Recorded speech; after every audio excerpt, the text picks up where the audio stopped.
Shalom Israel. Before I start, I want to give all glory, honor, and praises to Yahweh, Bashem, Yahushai, Baharaka Kadash. Double honors to the elders and apostles in Israel, the ruling teacher, to the Akims and the Iwas and byways, and those pushing videos in truth, sincerity, to the brothers and sisters in the truth. Now, I'm not expecting this to be a long lesson, but hopefully it's an edifying lesson.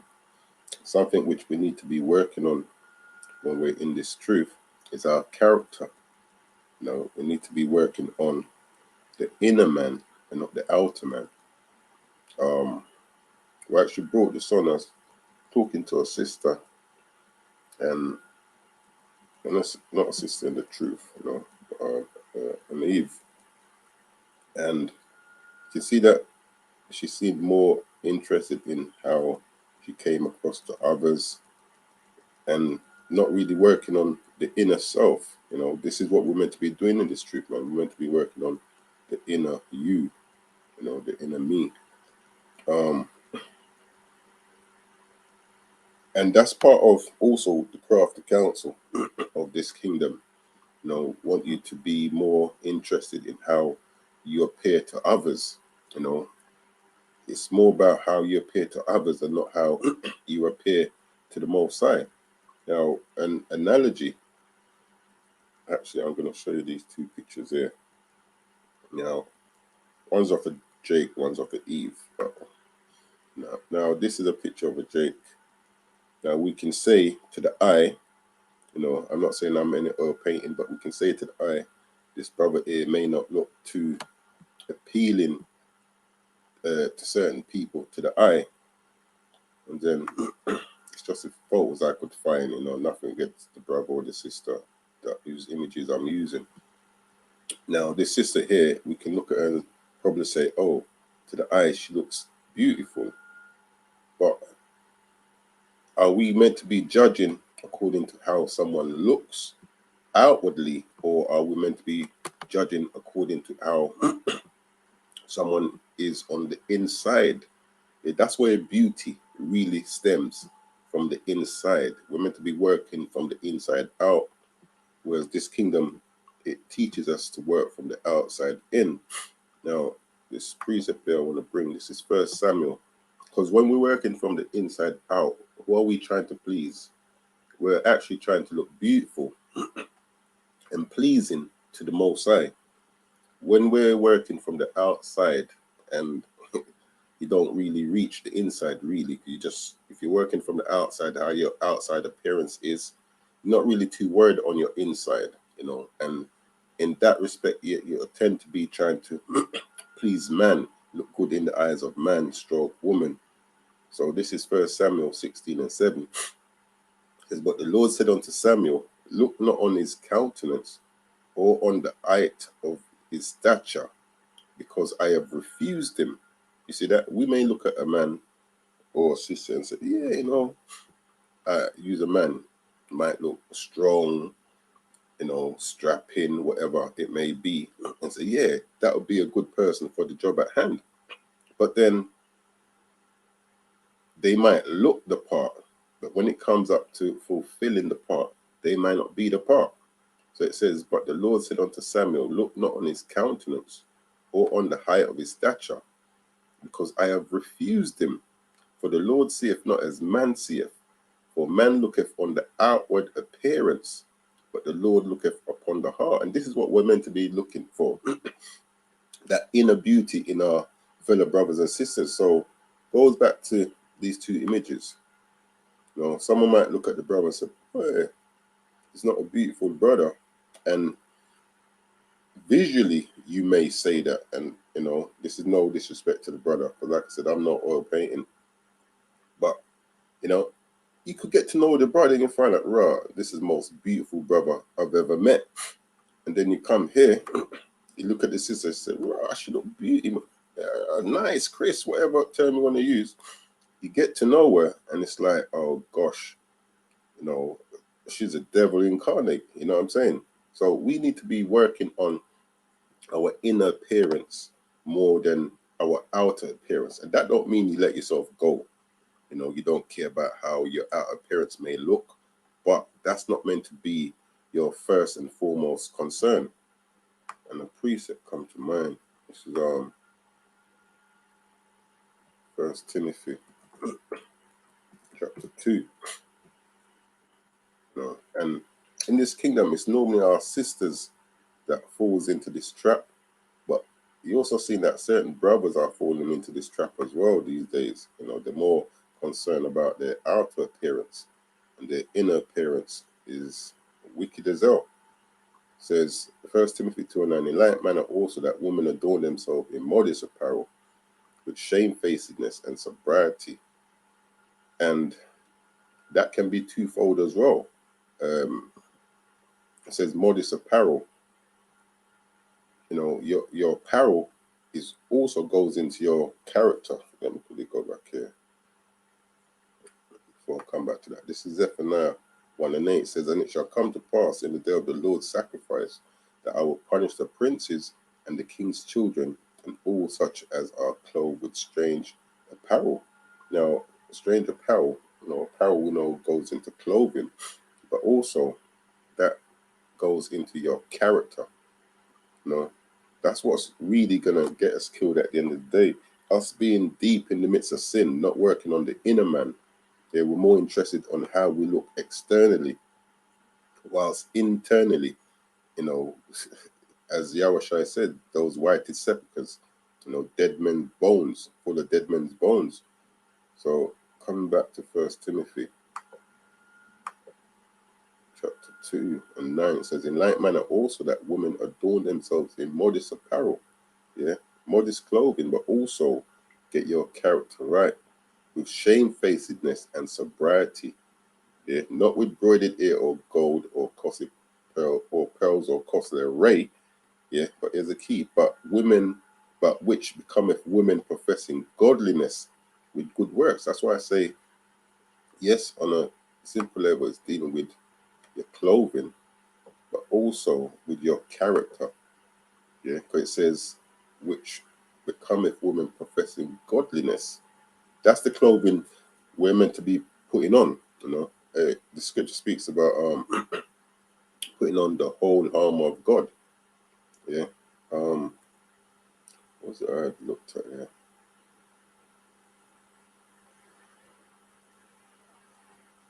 Oh no, forget that. It says, but First Timothy 2:10, but which becometh woman professing godliness with good work. So that's the character that we're meant to have. That's the type of clothing we're meant to be putting on. We're meant to be working on our inner self and not our outer self. Because that's what the Most High is going to be looking at the end of the day. When Yahushua returns, he's not going to be thinking, right, you know what? I like them pair of trousers you got in, brother. Or, yeah, I like your dressing, my sis. Like, it's a beautiful dress. And that's going to help you get into the kingdom. No, he's going to be looking at your character. He's going to be looking from the inside out. Did you work on the inner man, the inner woman? Or was he just concerned about the outer appearance, trying to look good before man and not good before the Most High? So that goes back to what I was reading here in 1 Samuel 16:7. It says, but the Lord said unto Samuel, look not on his countenance, on his face, or the height of his stature, or his physical appearance, because I have refused him. So you can look good as much as you want, You'll see a man in a suit or a woman in their office attire looking all nice and sharp. But that don't mean that, just because they look sharp, they're better than someone that might not have the same type of clothing on. That don't mean that their inner being is better. Going back to the images that are shuffled, does this mean this guy is not a beautiful brother? Does this image mean this sister is a beautiful sister? No. Until you get to know the inner, because she could look as good as she wants. You get to know her, like I said, that's a troll in disguise. And you look at the brother and put him down, and you get to know him and say, rah, this brother's got a really beautiful spirit. And that's where the beauty lies. On the inner being, not the outer being. This is John 7:24. So this is John 7:24. It says, judge not according to the appearance, but judge righteous judgments. Yeah, when you're judging to the appearance, your judgment is not righteous.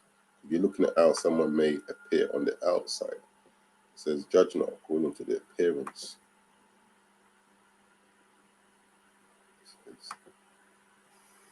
Strong's G 3799, opsis. Opsis. It says sight, seeing, sight, face, countenance, the outward appearance, the look. Yeah, this is what we're not meant to be judging on. It says properly sight, i.e. by implication, the visage and external show, appearance, countenance, face. Yeah, this is what a lot of people judge by, the external, neglecting that inner person, which is what we're meant to be trying to better ourselves with, that inner man. Ephesians 4 and 22. Ephesians 4 and 22 says that ye put off concerning the former conversation the old man, which is corrupt according to the deceitful lust, and be renewed in the spirit of your mind. That's how you make yourself beautiful to the Most High, by renewing your mind, getting that inner man, that inner woman correct, getting yourself right with the Most High. Then that you put on the new man, which after the Most High is created in righteousness and true holiness. So you can look as good as you want on the outside, having the best clothes, smelling all sweet, how you spray up yourself with their aftershave, perfume, whatever it may be. You got on the best garments according to what Esau says is good today, walking down the road looking $1 million, as they say. But that's as far as it goes. When someone gets to know you, they realize, right, you're the devil in disguise, man. Yeah, this is 2 Corinthians 11 and 14. It says, and no marvel, for Satan himself is transformed into an angel of light. So just because someone looks good on the outside, that don't mean that they're a good person, or that's someone you need to be around. You need to get to know the inner self, the inner person. That's when you're going to know if someone's really beautiful. Yeah, get to know their character. And that word character. Yeah. Character.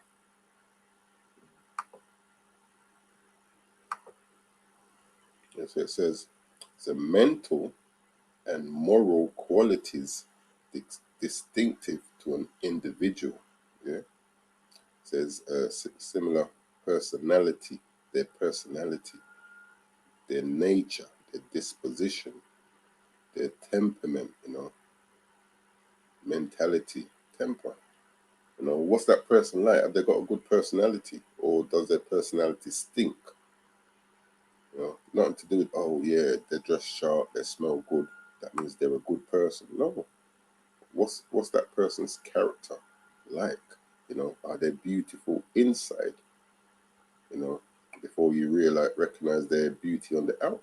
And obviously, the beauty on the out has its place, because you're gonna get with someone who is appealing to your eye. They say beauty is in the eye of the beholder.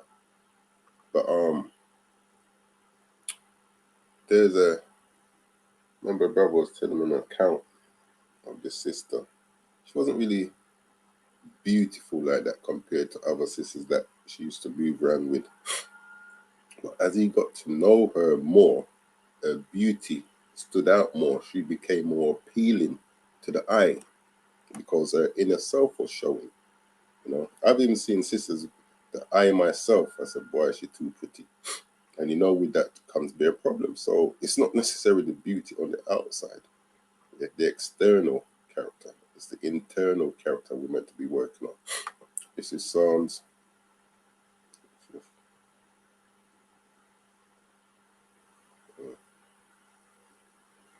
This is Psalms 51 and 6. It says, behold, thou desirest truth in the inward parts. Okay, getting back to your mind. says, and in the hidden part thou shalt make me to know wisdom. So this is what the Most High is looking at. He's not looking at how sharp you dress, how good your physique is, how crispy you had your hair cut last week, your shoe them look sharp, you got your alligators on or your Crocs, whatever it may be. He wants to see if you're inside the car. I'll tell you this for free. Going back to the same thing I was saying, you could look worse than this brother here, and like I said, no disrespect to the brother, because I myself ain't no oil painting, but just using this image as an example. But in the eyes of the Most High, like, you're in the carnal term, you're the hottest thing going around. Yeah. And you can look as beautiful as this sister may look, and in the eyes of the Most High, all you're good for is burning. Actually, at times, we say it when we're on the highways, you're calling out to people, and they're ignoring your word, and you say, boy, the Most High has made some beautiful firewood. You know what I'm saying?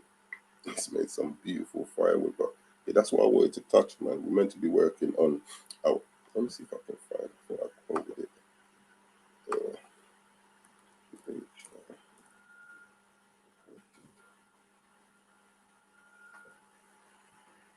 Let me bring this out. Yeah, this is Shalom. Romans 7:22 says, "For I delight in the law of the Most High after the inward man." Going back to what King David said, Psalms 51 says, "Behold, thou desirest truth in the inward parts." Yeah. Samuel says, "Because I am refusing, for the Lord seeth not as man seeth, for man looketh on the outward appearance, but the Lord looketh on the heart." Yeah, he look on the inner man, the inner woman. And this is Romans 7:22 again. It says, "For I delight in the law of the Most High after the inward man." This is what we're meant to be working on, man. And like I said, that don't mean you're neglecting your outward appearance. Yeah. But that's not your be all and end all, which is what this kingdom has us believing in. It's all about how you look on the outside. Oh, that's what I'm looking for.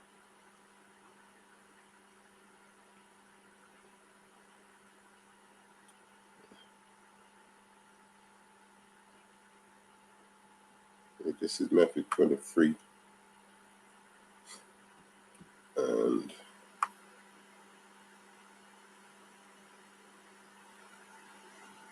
I start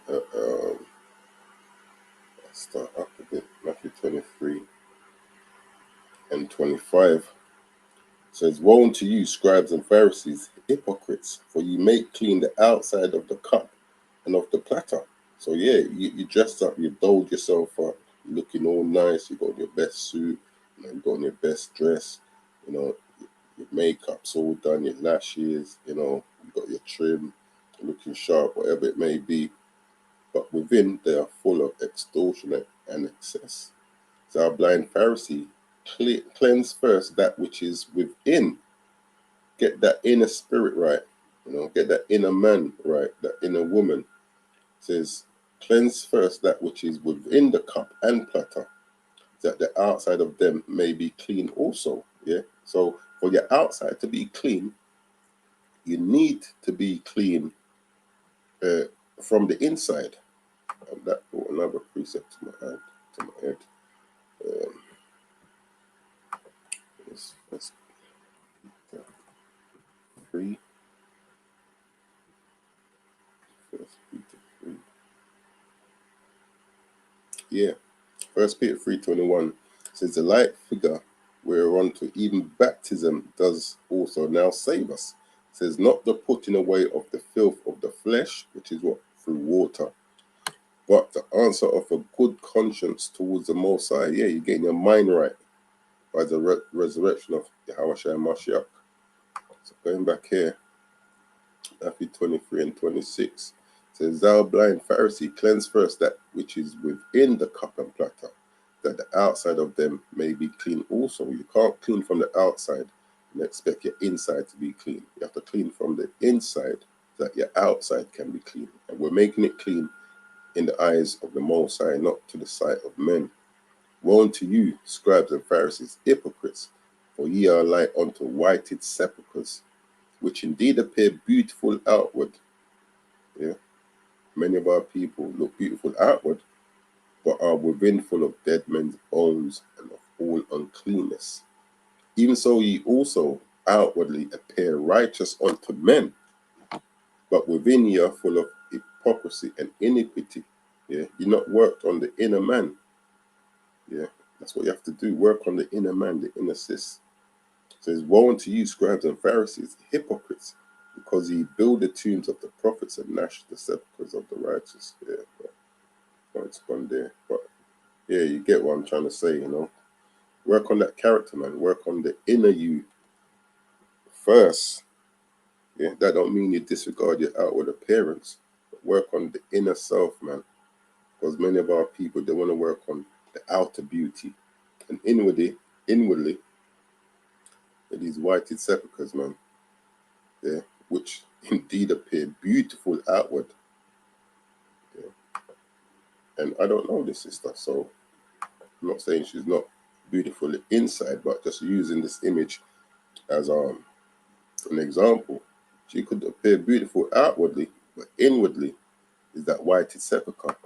And the brother may not appeal to many sisters outwardly, but inwardly is a very beautiful brothers. And that's what traps a lot of people as well. You know, you hear, you know, a sister might come up to a good man, what we deem quote unquote a good man, but they want that bad man, that bad guy, the one with the flashy cars, flashing their dough, get treated like shit, and they say, oh, there's no good men around. But then when the good man did come up to you, you know, his inner self, you overlooked it. Yeah? You was looking at the bad man, the flashiness of whatever they were flashing. That's why the scripture says here again, brings out again, 2 Corinthians 11:14, and no marvel, for Satan himself is transformed into an angel of light. Yeah, enough of our people out there, the devil themselves, man. They just transform themselves into an angel of light by looking beautiful on the outside, whilst the inside is full of dead men's bones. Yeah, but, you know, we're going to end it there. Hopefully it was edifying. Actually, there's a few more precepts here. We'll bring these out first. This is 2 Corinthians 10:7. Do you look on things after the outward appearance? Yeah. If any man trust himself that he is a Mashiach, let him on of himself think this again, that as he is a Mashiach, even so are we a Mashiach. Yeah, but it says, do you look on things after the outward appearance? Now, we're meant to be checking that inner man. The brother brought the same piece up I brought earlier on, judge not according to their appearance. Yeah, but judge righteous judgments. If you judge them to the appearance, it's not righteous judgment, because that person could be wicked as hell. But just because they look sharp, you know, smell nice, all of a sudden you want to put them up in the higher platters of the seat next to you, and those that don't look as good, you jot them down the line when you know you got the devil sitting next to you. But yeah, as I was saying, hopefully this lesson was edifying. With that, I'm going to close out. Give all glory, honor, and praises to Yahweh, Ba'ashem, Yahushai, Baruch HaKadosh, Kwame Sha'ala.